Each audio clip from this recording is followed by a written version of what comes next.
मैं हूं कर्ण दानवीर और आप हैं मेरे साथ।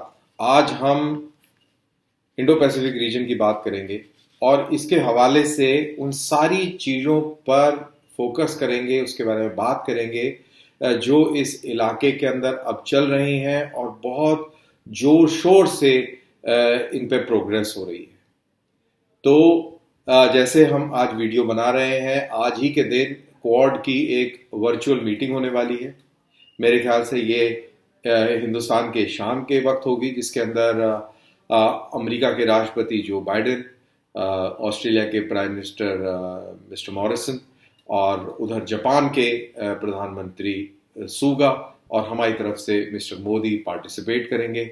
और इंटरेस्टिंगली इस क्वाड वर्चुअल मीटिंग से ठीक 3 दिन पहले जापान के जो प्रधानमंत्री हैं योशीहाइड सुगा, इन्होंने नरेंद्र मोदी से बात करी, उसके बारे में भी हम बात करेंगे।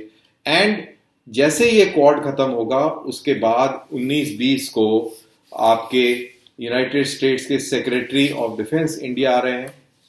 बहुत अहम विजिट पे वो इंडिया आ रहे हैं और वो इंडिया के साथ साथ जापान और साउथ कोरिया भी विजिट कर रहे हैं। और ये भी अगेन इस विजिट का भी फोकस डिफेंस कोऑपरेशन का तो है, लेकिन इसका फोकस भी आपका इंडो पैसिफिक रीजन है। एंड लास्ट में हम बात करेंगे प्रधानमंत्री मोदी की बांग्लादेश यात्रा जो 26-27 को होने वाली है, 26-27 मार्च को होने वाली है, होली से ठीक पहले। और मोदी साहब की ये फर्स्ट विजिट होगी after the COVID crisis, so to say. उसका भी फोकस ये इंडो पैसिफिक रीजन है।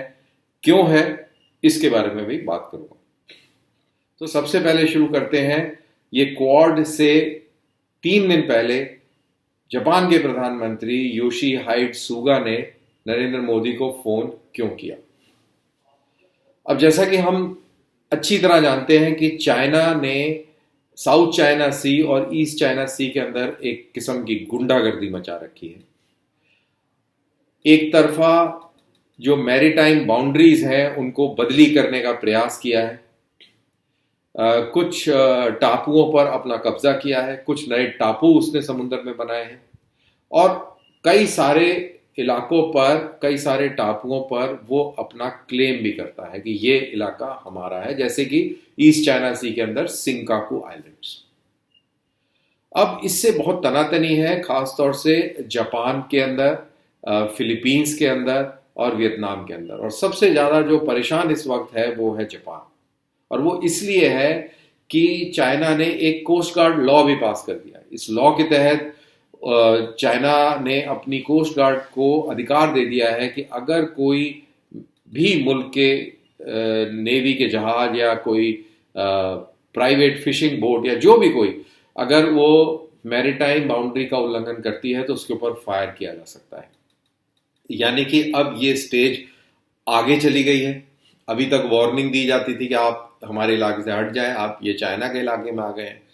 लेकिन अभी ये नॉर्मल वार्निंग से हटकर अब कोस्ट गार्ड को ये पावर दे दी गई है कि आप इनके ऊपर फायर भी कर सकते हैं। यानी कि ये साउथ चाइना सी और ईस्ट चाइना सी एक फ्लैश पॉइंट बन गया है।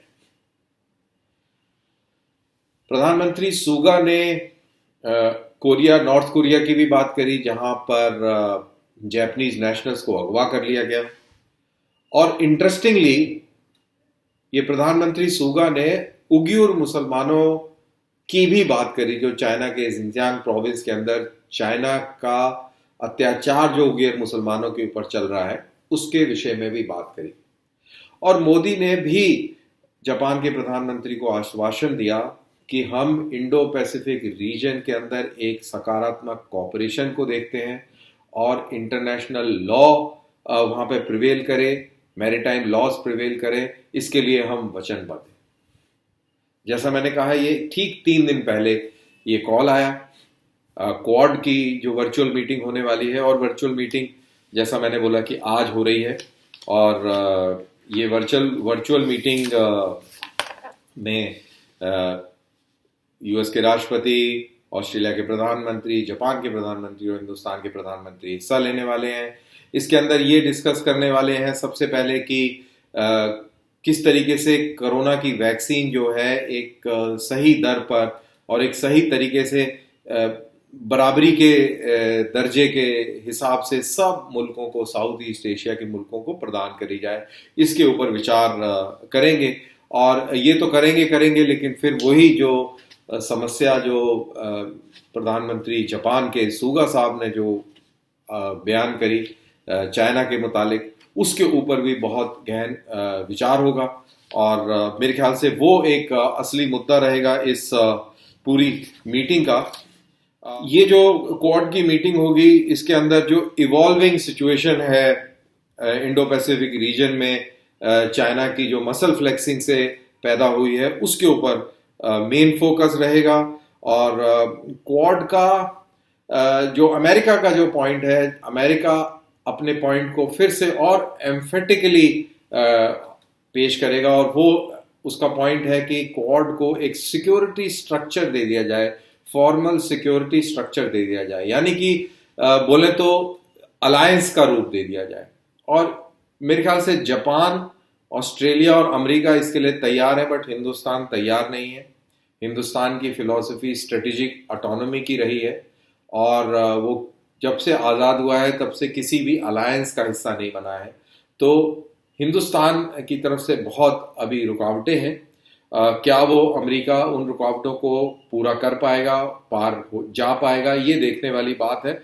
और अगर मेरा निजी विचार पूछे तो हमें अपनी स्ट्रेटेजिक ऑटोनॉमी को बिल्कुल कायम रखना चाहिए, किसी भी हालत में उसके ऊपर कॉम्प्रोमाइज़ नहीं करना चाहिए। अच्छी बातें एक तरफ, लेकिन जो कड़वी बात ये भी है कि अमेरिका ने अपना काम निकल जाने के बाद किसी के साथ दोस्ती नहीं निभाई है, और हमेशा उसको झटका है।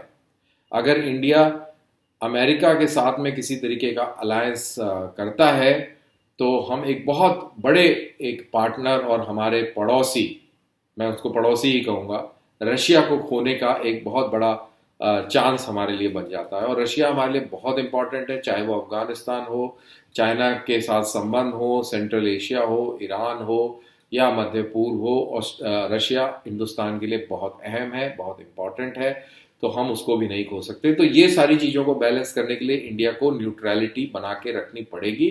लेकिन हाँ, क्वाड के अंदर बाकी जो इश्यूज हैं सिक्योरिटी के, वो हम डील करते रहेंगे, और ज़रूरत पड़ने पर अगर लड़ाई हुई तो हम एक साथ लड़ेंगे भी, लेकिन एक फॉर्मल अलायंस से हमको बचना चाहिए। तो ये एक क्वाड की मीटिंग हो रही है आज, जैसा कि हमने शुरू में बताया। और अब इसी क्वाड की मीटिंग के बाद एक बहुत इंपॉर्टेंट विजिट होने वाली है, अमेरिकन विजिट हो रही है। इसमें लॉयड ऑस्टिन, जो कि डिफेंस सेक्रेटरी हैं अमेरिका के, वो इंडिया आ रहे हैं।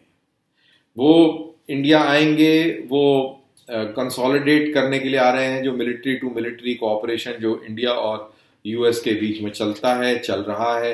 अभी रिसेंटली डेजर्ट्स में एक एक्सरसाइज हुई, जिसके अंदर अमेरिकी सैनिकों और हिंदुस्तान के सैनिकों ने हिस्सा लिया। और उसके अलावा हम इस समय यूएई के अंदर भी एयरफोर्स की एक एक्सरसाइज कर रहे हैं, जिसके अंदर अमेरिका भी शामिल है और इंडिया भी शामिल है। तो इंडिया और अमेरिका का डिफेंस कोऑपरेशन काफ़ी स्ट्रॉन्ग लेवल पर है, और उसी को और मजबूती प्रदान करने के लिए, उसका और डायमेंशन बड़ा करने के लिए ये ऑस्टिन साहब इंडिया आ रहे हैं। इसमें कुछ ट्रेड भी शामिल है। अब इंडिया आर्म ड्रोन्स खरीदना चाह रहा है। इंडिया की रिक्वायरमेंट 30 आर्म ड्रोन्स की है, 10 नेवी के लिए, 10 एयरफोर्स के लिए और 10 आर्मी के लिए। इसी के प्रिल्यूड में एक हमने आर्म ड्रोन लीज पर भी लिया है, MQ-9B सी गार्डियन। ये हमने 1 साल की लीज यूनाइटेड स्टेट्स से लिया था, जिससे कि हमारे लोगों को इस इक्विपमेंट को हैंडल करने की आदत पड़ सके और इससे हम सीख सकें। तो ये एक हमने लीज किया हुआ है। और जैसा कि आप बिल्कुल जानते हैं कि इंडिया को एक बहुत अहम पार्टनर बताया था ओबामा में 2016 में, और कहा था कि इंडिया जो है मेजर डिफेंस पार्टनर है अमेरिका का। तो 2016 से लेके और अभी तक 4 सालों में इंडिया ने काफ़ी प्रोग्रेस करी है अमेरिका के साथ में रिलेशंस बनाने की, डिफेंस रिलेशंस बनाने की, और ये और आगे जाने की उम्मीद है। इसी के साथ ऑस्टिन साहब क्वाड की भी बात करेंगे। ये जो साउथ चाइना सी और ईस्ट चाइना सी के अंदर समस्या पैदा हो रही है, उसके बारे में भी डिफेंस मिनिस्टर राजनाथ सिंह से विचार विमर्श होगा। सीक्रेट बात होगी, शायद पब्लिक डोमेन में उसके बारे में ज़्यादा जानकारी नहीं आएगी, लेकिन उसके बारे में बात जरूर होगी, क्योंकि यही बात वो जापान में करने वाले हैं। जापान के अंदर सेक्रेटरी ऑफ स्टेट भी आ जाएंगे, डिफेंस सेक्रेटरी भी होंगे, और जापान का जो शीर्ष का नेतृत्व है वो भी मिलकर और इसी समस्या के ऊपर अपना दिमाग लगाएंगे, सोच विचार करेंगे। जापान की विजिट के बाद वो साउथ कोरिया जाएंगे और साउथ कोरिया में अपनी प्रतिबद्धता जो साउथ कोरिया की डिफेंस के लिए है उस चीज को दोहराएंगे, उस चीज का अश्योरेंस देंगे। जैसा कि आपको मालूम है कि साउथ कोरिया का पूरा डिफेंस की जिम्मेवारी अमेरिका की है। अमेरिका वहाँ पे अमेरिका के सैनिक भी हैं, और अगर नॉर्थ कोरिया न्यूक्लियर हमला करता है तो एक न्यूक्लियर अम्ब्रेला का प्रोटेक्शन भी साउथ कोरिया को प्रदान किया हुआ है। तो ऑस्टिन लॉयड की ये बहुत अहम यात्रा है स्ट्रेटेजिक पॉइंट ऑफ व्यू से, और इंडियन मिलिट्री की जो खरीद फरोख्त है ऑफ स्ट्रेटेजिक वेपनरी उसके लिहाज से P-8 करके जो एयरक्राफ्ट है इंडिया और खरीदना चाह रहा है। इंडिया के पास ऑलरेडी 12 हैं और खरीदना चाह रहा है। इनकी अहमियत सबमरीन की हंटिंग के लिए तो है ही है, लेकिन इनकी इम्पोर्टेंस हमें लेह में भी दिखी और उससे पहले दोकलाम में भी दिखी। मेरे ख्याल से अमरीकियों ने भी अंदाजा नहीं लगाया होगा जब उन्होंने ये P-8 बनाया था कि इस नेवी के एयरक्राफ्ट का इस्तेमाल पहाड़ के हाई अल्टीट्यूड में दुश्मन के साजो सामान और उसके ट्रुप मूवमेंट के ऊपर निगरानी रखने के लिए भी किया जा सकता है। तो हिंदुस्तान अपने जुगाड़ के लिए फेमस है। हिंदुस्तान ने जुगाड़ करके अमरीकियों को ही ये चीज प्रदर्शित कर दी कि देखिए ये आपका जो ये इक्विपमेंट है ये कितना बहुमूल्य है और अभी हमें और चाहिए और ये हम खरीदेंगे। तो इसलिए ऑस्टिन साहब की जो ये विजिट है ये इम्पॉर्टेंट है from equipment point of view as well. अब हमने बात करी प्रधानमंत्री जापान के सुगा साहब की नरेंद्र मोदी से टेलीफोनिक वार्ता की। आज होने वाले क्वाड का जिक्र किया कि वहां पे क्या होने वाला है। फिर ऑस्टिन साहब defence secretary of United States India आ रहे हैं, वो क्या करने वाले हैं, क्यों आ रहे हैं, उसके बारे में बात करी। और अब एक इम्पॉर्टेंट चीज को और टच कर लेते हैं, और वो है प्रधानमंत्री नरेंद्र मोदी की 26-27 मार्च की बांग्लादेश की यात्रा। अभी कुछ ही दिन पहले एक मैत्री पुल का उद्घाटन किया नरेंद्र मोदी ने, जिसमें त्रिपुरा और बांग्लादेश की कनेक्टिविटी बनी, और इंडिया और बांग्लादेश एशियन हाईवेज बना रहे हैं 1 और 2, जिससे कि बांग्लादेश और इंडिया के बीच में कनेक्टिविटी बढ़ेगी। इंडिया की कनेक्टिविटी नॉर्थ ईस्ट के साथ भी बढ़ेगी। वहीं बांग्लादेश ने इंडिया को अपने 2 बड़े इंपॉर्टेंट पोर्ट्स का यूज करने की अनुमति दी है। वो चिटगोंग है और मोंगला पोर्ट है। इनके इस्तेमाल से जो इंडिया का बहुत सारा जो टाइम वेस्ट होता है और पैसा खर्च होता है मेन लैंड से सिलीगुड़ी कॉरिडोर से होते हुए और नॉर्थ ईस्ट की स्टेट्स को सामान पहुंचाने में, अब वो काफ़ी बच जाएगा। चिटगोंग तक बाय सी सामान जाएगा और वहाँ से बाय रोड सीधा मिजोरम और मणिपुर और नागालैंड के लिए जा पाएगा। और उस इलाके का जो कि बिल्कुल फार फ्लंग इलाके हैं वहाँ पर भी एक विकास देखने को मिलेगा। तो ये तो एक इंफ्रास्ट्रक्चर डेवलपमेंट की बात हो रही है, जिसमें एशियन हाईवेज की बात हो रही है, ब्रिजेस की बात हो रही है, रेलवे नेटवर्क की बात हो रही है, कम्युनिकेशंस की बात हो रही है और सी पोर्ट्स के इस्तेमाल की बात हो रही है। लेकिन जब भी कभी इंफ्रास्ट्रक्चर की बात होती है उसके अंदर सिक्योरिटी डायमेंशन जरूर होता है। सिक्योरिटी स्ट्रेटेजिक डायमेंशन उसमें जरूर होता है। अगर बांग्लादेश के साथ में कनेक्टिविटी बढ़ रही है, तालमेल बढ़ रहा है, तो इंडिया का जो स्ट्रेटेजिक फुटप्रिंट है वो भी बढ़ रहा है। यही स्ट्रेटेजिक फुटप्रिंट हम अफगानिस्तान में बढ़ाने की कोशिश करते हैं, लेकिन पाकिस्तान की स्टिफ रेजिस्टेंस की वजह से हम वहाँ पे उतना कामयाब नहीं हो रहे। बट थैंकफुली यहाँ पे पाकिस्तान का इन्फ्लुएंस नहीं है और यहाँ पर हमारा फुटप्रिंट बढ़ता जा रहा है, और ये बहुत इम्पॉर्टेंट भी है। उसकी इम्पोर्टेंस इसलिए है कि बांग्लादेश बे ऑफ बंगाल का एक इम्पॉर्टेंट कंट्री है, और चाइना बहुत प्रयास कर रहा है बांग्लादेश के अंदर घुसने की। चाइना के पास में डीप पॉकेट्स है, बहुत पैसा है, और उस पैसे के बल पर वो मुल्कों को खरीदने की सलाहियत रखता है। श्रीलंका तो हमारे हाथ से चला ही गया है, ये तो आपको मालूम ही होगा, खबरों में देखा होगा, पढ़ा होगा। और हमारे पड़ोस में पाकिस्तान पर भी एक तरीके से अब कब्जा करते ही जा रहा है, और पाकिस्तान भी गुलाम होते चले जा रहा है चीनियों का। पाकिस्तान करेक्शन, चीनियों ने नेपाल को भी इन्फ्लुएंस किया। नेपाल के जो लीडर्स थे उनकी भी बुद्धि भ्रष्ट हो गई थी पीछे, उन्होंने बॉर्डर डिस्प्यूट एक नया खड़ा करने की कोशिश करी। वो क्यों? क्योंकि पैसा बोलता है।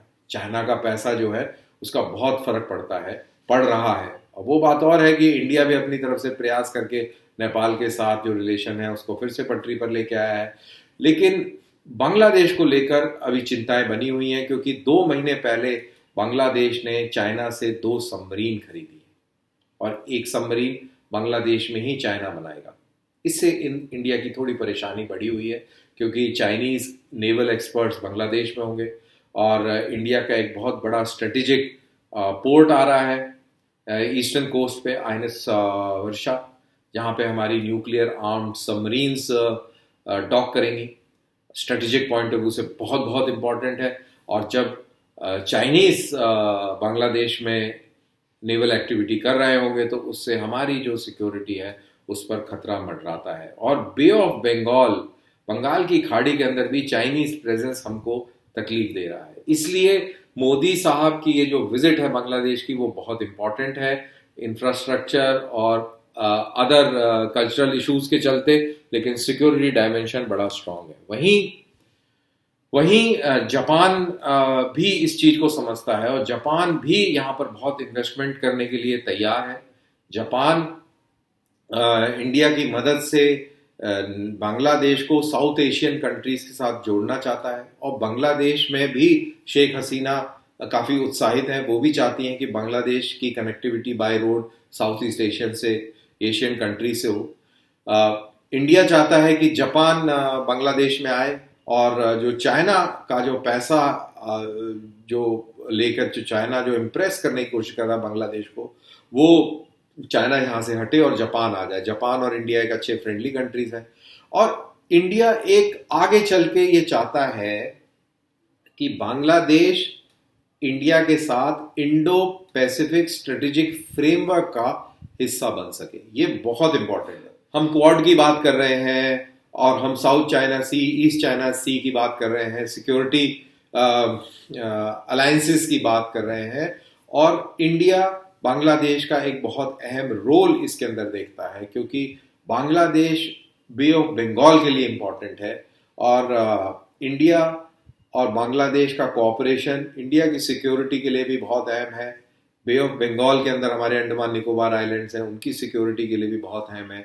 इसलिए बांग्लादेश को इस फोल्ड में लाना बहुत जरूरी है।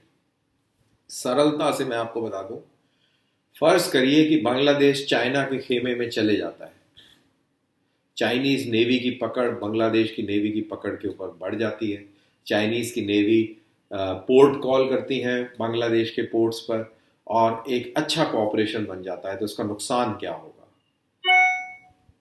चाइना की जो सबसे कमजोर नब्ज है वो है स्ट्रेट ऑफ मलक्का। नक्शा देखिए, अंडमान निकोबार आइलैंड से और नीचे जाएंगे, वहां पे स्ट्रेट ऑफ मलक्का है, और वो छोटा सा एक मुहाना है, उसके थ्रू जापान की सारी शिपिंग जाती है। और जब भी इंडिया और चाइना की तनातनी होती है बॉर्डर्स के ऊपर, तो इंडिया अपनी नेवी को इस इलाके में लगा के और चाइनीज शिपिंग को थ्रेटन करने की काबिलियत रखता है। लेकिन अगर बांग्लादेश के साथ में चाइनीज की बहुत करीबी बन गई, तो इंडिया के ऊपर बे ऑफ बंगाल में जो प्रेशर बनेगा, उस प्रेशर को केटर करने के लिए इंडिया के naval assets Bay of Bengal में फोकस करेंगे, और स्ट्रेट ऑफ मलक्का को उनको छोड़ना पड़ेगा। तो चाइनीज का ये गेम प्लान है और हम नहीं चाहते कि चाइनीज उस गेम प्लान में सफल हो, इसीलिए मोदी साहब की ये विजिट बहुत अहम है।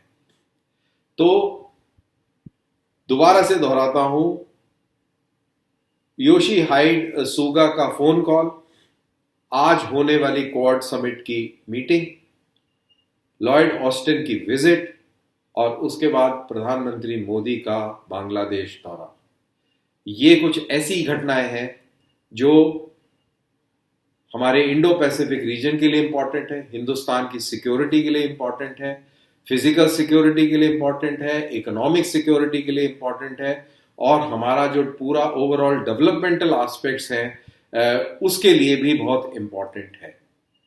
तो आई होप मैं ये पूरे इशू को आपको ठीक से समझा पाया। अगर ऐसा है तो आप इसको प्लीज शेयर कीजिए, लाइक कीजिए और मेरे चैनल को सब्सक्राइब कीजिए। अगली बार फिर किसी और नए टॉपिक पर मिलते हैं, बात करते हैं, डिस्कस करेंगे। तब तक के लिए बहुत बहुत शुक्रिया। जय हिंद।